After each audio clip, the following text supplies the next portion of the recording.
Assalamualaikum warahmatullahi wabarakatuh. Kembali lagi bersama channel Obor Malam. Kali ini saya akan membagikan sebuah cerita dari salah satu sahabat kami. Jadi kisahnya ketika dia sedang mencari ikan di sungai. Gimana ceritanya? Simak terus videonya dan jangan lupa klik juga tombol subscribe-nya. Oke, kita lanjut ke ceritanya.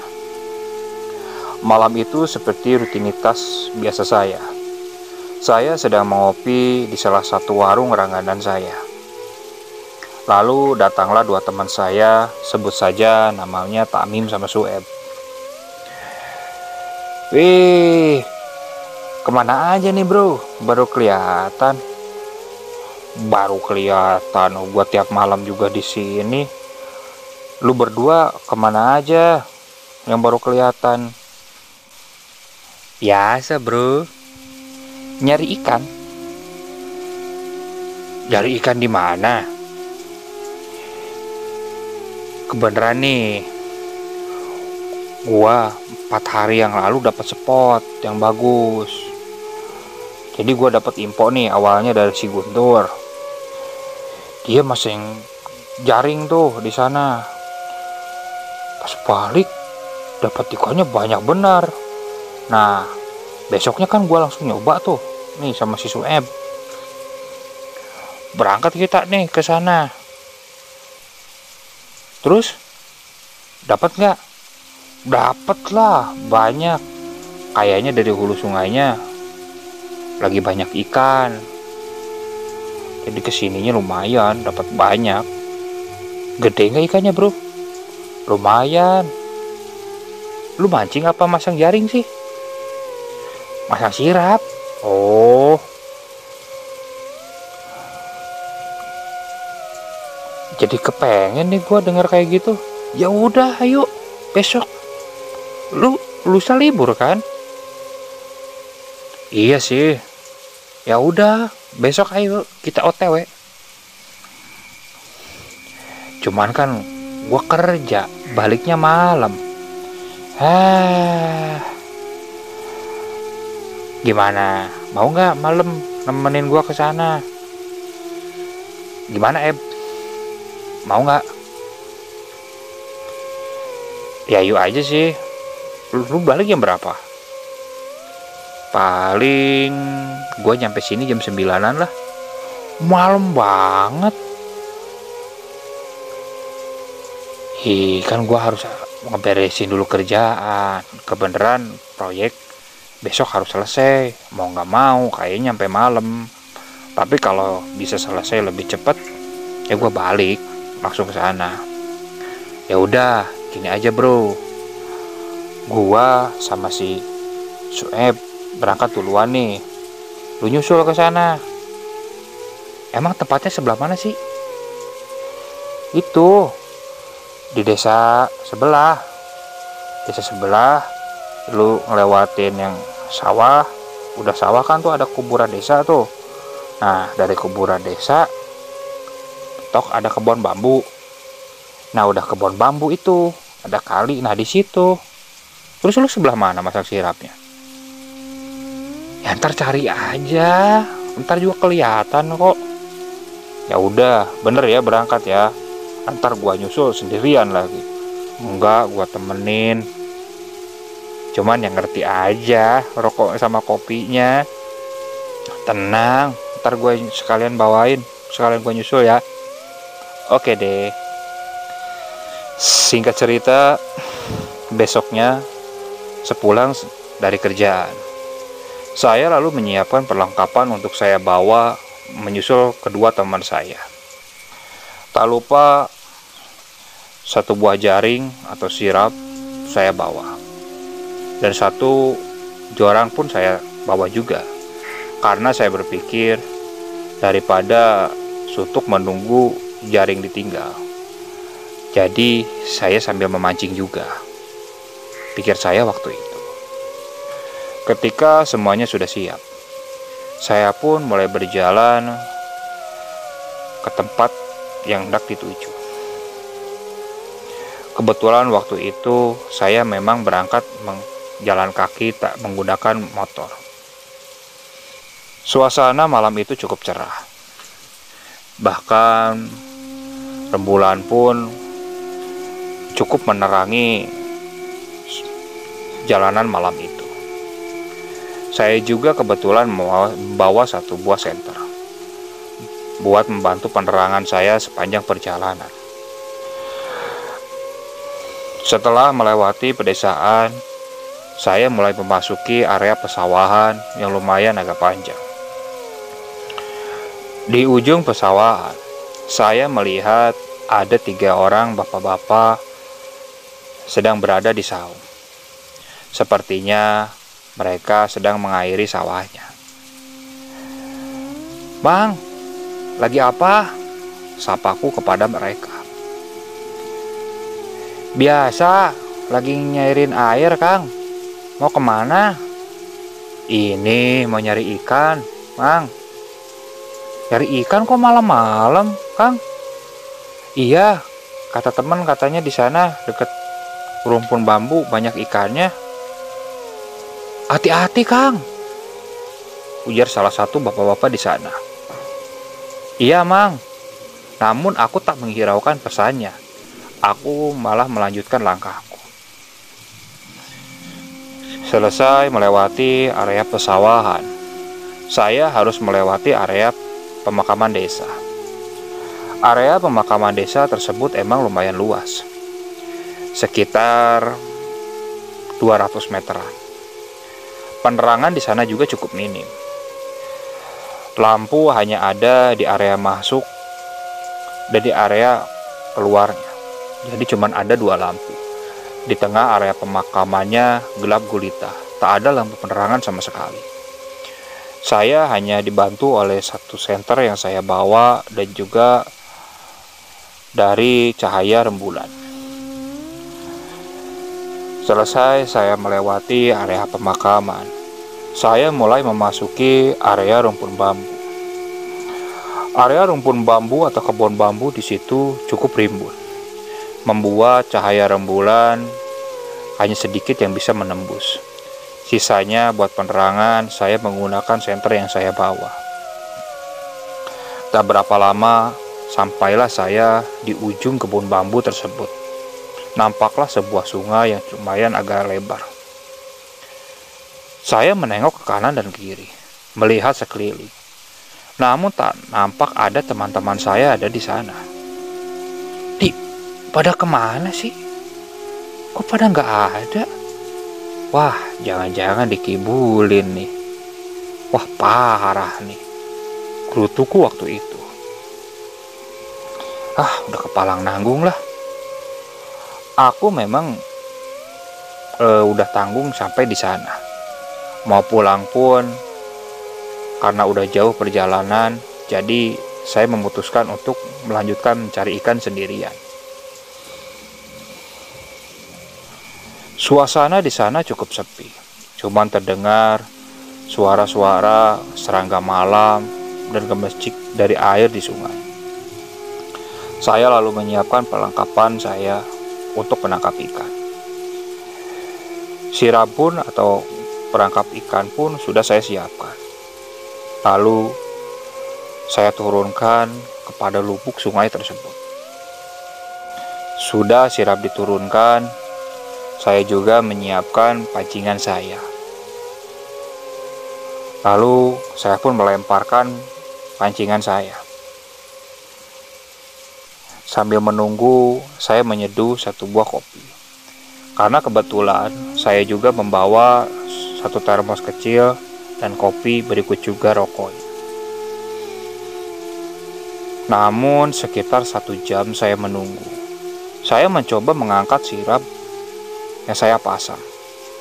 Namun tak ada satupun ikan yang masuk ke dalam sirap tersebut. Saya lalu menurunkan sirap itu kembali. Kulihat kail pancinganku pun sepertinya tak dimakan oleh ikan. Aku mencoba menarik kail pancing tersebut. Barangkali umpannya memang sudah tak ada. Namun ternyata umpannya masih utuh. Aku pun melemparkannya kembali. Kira-kira 1 jam kemudian, saya coba mengangkat sirap itu kembali. Namun tetap sama. Tak ada satupun ikan yang masuk ke perangkap ikan tersebut. Di situ aku mulai dongkol. Bener nih, si Tamim sama si Sueb ngibulin. Katanya banyak ikan. Ini ikan kecil pun satu pun gak ada yang nyangkut. Parah bener nih. Parah nih. Kurutuku waktu itu. Namun aku tetap coba menurunkan sirapku kembali. Siapa tahu ketiga kali ini aku bisa mendapatkan ikan. Kulihat ada sebuah gedebong pisang yang ada di pinggiran sungai tersebut. Aku pun membawanya untuk sekedar menjadi tempat duduk. Tak berapa lama, angin mendadak berhembus sangat kencang, menggoyangkan pohon-pohon bambu yang ada di sekitarku. Hawanya jadi dingin ya. Bulu kuduku seakan berdiri. Namun, aku berpikir positif. Mungkin karena terpaan angin tadi. Tak berapa lama, di belakang, aku seperti mendengar suara langkah seseorang. Kresek, kresek, kresek. Aku pun menengok ke arah suara tersebut.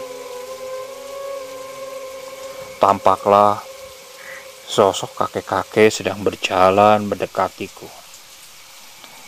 Lagi nyari ikan, nak, ujar kakek itu. Iya, bah, ini lagi nyari ikan. Dapat banyak, nak. Enggak, malahan udah 2 jam nih, kek. Ikan kecil pun gak dapat. Kemarin kata teman-teman di sini banyak ikannya. Sekarang giliran saya ke sini malah nggak ada. Pada ngibulin kali itu teman-teman, ucapku waktu itu kepada si kakek.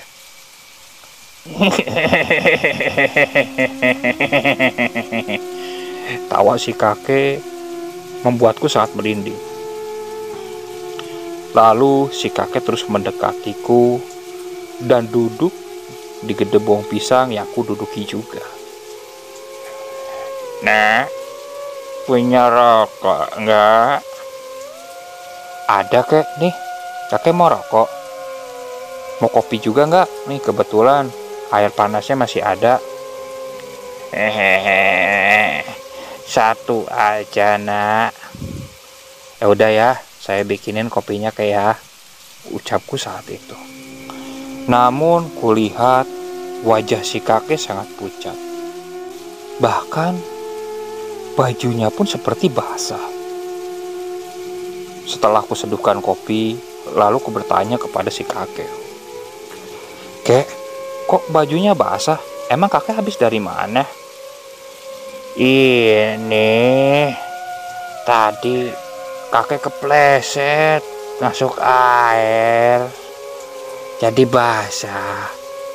Emang kakek habis ngapain malam-malam di sini?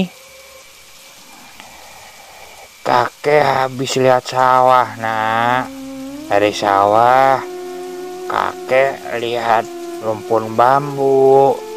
Esok mau dijual. Oh, kok malam-malam, kek? Kan bisa besok pagi, ujarku waktu itu. Namun si kakek tak menjawab. Setelah menghabiskan sebatang rokok, si kakek nampak berdiri. Nak, mau ikan? Tanya si kakek itu kepadaku. Ya iyalah, kek. Saya kan kesini nyari ikan.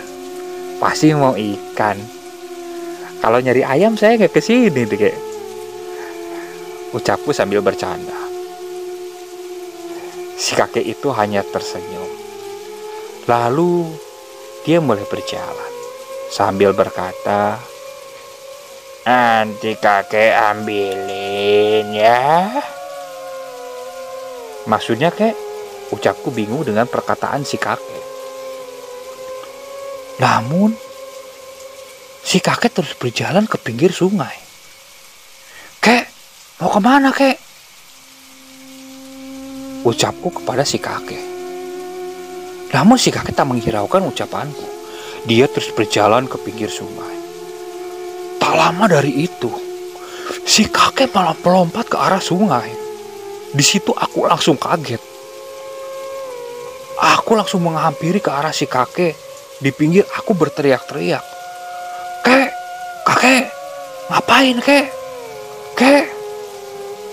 Namun tak ada reaksi dari si kakek. Aku pun mulai panik dari situ. Aku mulai menengok ke kanan dan kiri. Lalu kulihat ada sebuah bambu yang cukup lumayan panjang. Lalu ku ambil bambu itu dan kupegangi ujungnya. Sambil ujungnya kuulurkan ke arah di mana si kakek melompat. Berharap bambu itu bisa menjadi pegangan si kakek. Kek, pegang kek, bambunya kek. Ucapku dari atas air tersebut. Duh, si kakek ngapain sih? Maka lompat segala. Aku benar-benar panik waktu itu. Bagaimana tidak? Seorang kakek-kakek tiba-tiba melompat ke dalam sungai yang cukup dalam. Aduh. Namun, tak lama dari itu, air mulai bergelombang, seakan ada sesuatu yang hendak muncul ke atas. Kulihat ujung bambu juga seperti sedang ditarik. Aku sangat berharap itu direspon oleh si kakek. Dengan cepat, aku menarik bambu tersebut. Dan ternyata memang ada hentakan berat. Wah, si kakek ini. Dengan cepat, aku menarik bambu itu. Namun ketika muncul, aku sangat kaget. Ketika kepala si kakek nampak dari atas air. Ternyata wajahnya sudah berbeda. Wajah si kakek ketika muncul sudah rusak sebelah. Matanya sudah bolong. Aku langsung melepaskan pegangan bambuku. Aku mencoba mundur beberapa langkah. Si kakek itu mulai berjalan ke tepian sungai dan tampak lebih jelas. Badan si kakek yang sudah hancur sebagian, ditambah bau busuk yang sangat menyengat tercium oleh hidungku waktu itu. Aku benar-benar takut kala itu. Badanku semua seakan mati rasa, tak bisa digerakkan. Kaki itu terus berjalan sambil tangannya memegang satu ikan yang sangat besar. Nah, ini ikannya.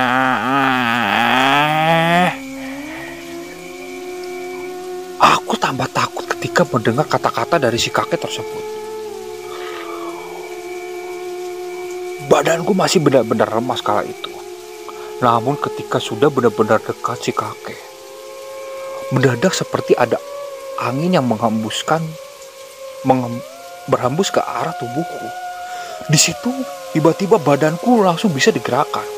Tanpa pikir panjang, aku langsung berlari sekencang-kencangnya, berharap bisa cepat meninggalkan tempat itu. Namun sialnya, aku berlari tak tentu arah kemana. Ketika ku tengok ke belakang, ternyata sosok si kakek itu terus mengikutiku sambil melayang, sambil memegangi ikan di tangannya. Sosok itu masih berkata, "Nah, ini ikannya, nak. Ini jangan ditinggal, nak." Aku tambah panik kalau waktu itu. Bahkan aku tak peduli rumpun bambu kuterobos sampai tangan dan kakiku berdarah. Aku pun tak pedulikannya. Sampai akhirnya aku melewati kebun bambu itu. Aku coba tengok ke belakang. Ternyata sosok si kakek itu sudah tak ada. Aku kembali memacu langkahku, memasuki area kuburan. Namun, sialnya, ternyata di tengah-tengah area kuburan, tampaklah si sosok kakek itu sedang berdiri sambil memegang ikan yang besar itu. Nah, ini ikannya, ini. Sambil menyulurkan ikan ke arahku, si kakek itu terus berkata. Aku lalu memacu langkahku secepat-cepatnya sambil berteriak-teriak, berharap ada orang yang mendengarkan teriakanku. Tolong, tolong, tolong. Sampai akhirnya aku melewati area perkuburan. Ketika memasuki area persawahan, di situ kakiku sudah benar-benar lemas. Seakan aku sudah tak bisa berlari kembali. Aku langsung terduduk lemas. Aku sambil berteriak-teriak, berharap ada orang yang mendengarkan teriakanku. Sebelum aku tak sadarkan diri, kulihat dari kejauhan ada 3 sosok orang yang berlari menghampiriku. Dari situ aku sudah tak ingat apa-apa. Ketika bangun, aku terbangun di sebuah saung di pinggir sawah. Tampak 3 bapak-bapak yang pertama kali kutemui ketika hendak berangkat mencari ikan. Kenapa, Kang? Tanya salah satu bapak-bapak itu. Astagfirullah. Aduh. Udah, minum dulu. Ujar salah satu bapak-bapak di sana. Setelah minum, ku coba tengok sekeliling. Barangkali sosok kakek-kakek itu masih ada. Ternyata sudah tak ada. Kenapa, Kang? Tanya bapak-bapak itu kepada saya. Lalu, saya pun menceritakan perihal kejadian tadi kepada mereka. Mereka pun cuma tersenyum. Lalu bercerita, Kang, tadi pas berangkat kan Bapak mau ngingetin, hati-hati. Belum sempat Bapak ngingetin, Akang lalu lanjut aja jalan. Sebelumnya ada 2 orang pemuda yang mau kesana juga. Kalau nggak salah berangkatnya itu udah isya deh. Nah, kebetulan kan Bapak waktu itu belum di saung, masih di pinggir jalan. Bapak tanya nih kedua pemuda yang mau kesana, katanya mau nyari ikan. Bapak ingetin, jangan, karena 2 hari yang lalu di situ ditemukan mayat kakek-kakek. Aku langsung kaget mendengar kata-kata bapak-bapak itu. Jadi gini ya, 2 hari yang lalu itu entah itu mayat kakek-kakek hanyut dari mana. Jadi ketemu nyangkut di dekat rumpun bambu di situ. Tepatnya dekat rumpun bambu ada gedebong pisang yang ngegeletak. Nah, di situ tempat mayat si kakek nyangkut. Aku tambah kaget mendengar pernyataan seperti itu. Bagaimana tidak? Karena gedebong pisang itu yang dipakai tempatku duduk kala aku mencari ikan. Aku benar-benar kaget kali itu. Terus gimana, Pak? Nah, karena si kakek itu gak ada identitas. Kita sudah coba waktu itu kan laporan ke aparat desa, dari aparat desa lalu ke pihak keamanan. Ternyata masih tak ditemukan identitasnya. Lalu aparat desa pun berembuh. Jadi mayat si bapak dikebumikan di pemakaman yang di sebelah sawah ini. Itu baru 2 hari yang lalu. Nah, teman ada 2 pemuda yang tadi juga sama gitu. Ketika bapak ceritain, mereka langsung gak jadi balik lagi. Aduh, si Tamim Sueb parah. Bukannya nungguin di rumah sekalian ngasih tahu, malah cuek. Pikirku kesel kepada 2 temanku waktu itu. Aduh. Terus sekarang kamu mau pulang apa gimana? Tanya bapak-bapak tersebut. Mohon maaf Pak, kalau bisa antar saya pulang Pak, ujar saya kepada bapak-bapak tersebut. Ya udah, ayo kita antar, kata bapak-bapak itu. Nih, ikannya jangan lupa bawa. Aku langsung terperanjat kaget mendengar kata-kata bapak-bapak itu. Lalu kulihat, ternyata yang disodorkan oleh bapak-bapak itu ikan yang dipegang oleh sosok kakek tersebut. Aku langsung kaget, langsung terdiam. Kenapa? Ini ikannya tadi pas AA pingsan ada di pinggir AA loh, ujar bapak itu. Ikannya buat bapak bertiga aja, buat nemenin di saung. Ya ngitung-ngitung, buat jasa nganterin saya. Oh, ya udah atuh, ikannya disimpan di sini ya. Lalu ketiga orang bapak-bapak itu mengantarkan saya sampai di rumah. Sampai di rumah, saya langsung bergegas mencuci diri, lalu tertidur. Besoknya, mungkin karena saking takutnya dan pengalaman saya pertama kali bertemu dengan makhluk seperti itu, saya langsung jatuh sakit selama 3 hari. Tamim dan Suebun datang menengokku. Mereka meminta maaf karena tak sempat memberitahuku tentang perihal kejadian itu. Aku pun maklumi kan tindakan mereka. Setelah 3 hari, aku pun mulai bisa beraktivitas kembali. Namun setelah kejadian itu, aku tak berani lagi memancing pada malam hari ataupun memasang perangkap ikan pada malam hari. Paling andai pun aku ingin hiburan memancing, aku lebih baik memancing di kolam ikan yang ada di pinggiran desa. Jadi lebih aman. Oke, sekian untuk cerita kali ini. Mohon maaf apabila membawaannya masih kurang nyaman dan masih banyak kata-kata yang kurang enak didengar. Kritik dan sarannya silakan kalian bisa cantumkan di kolom komentar. Assalamualaikum warahmatullahi wabarakatuh.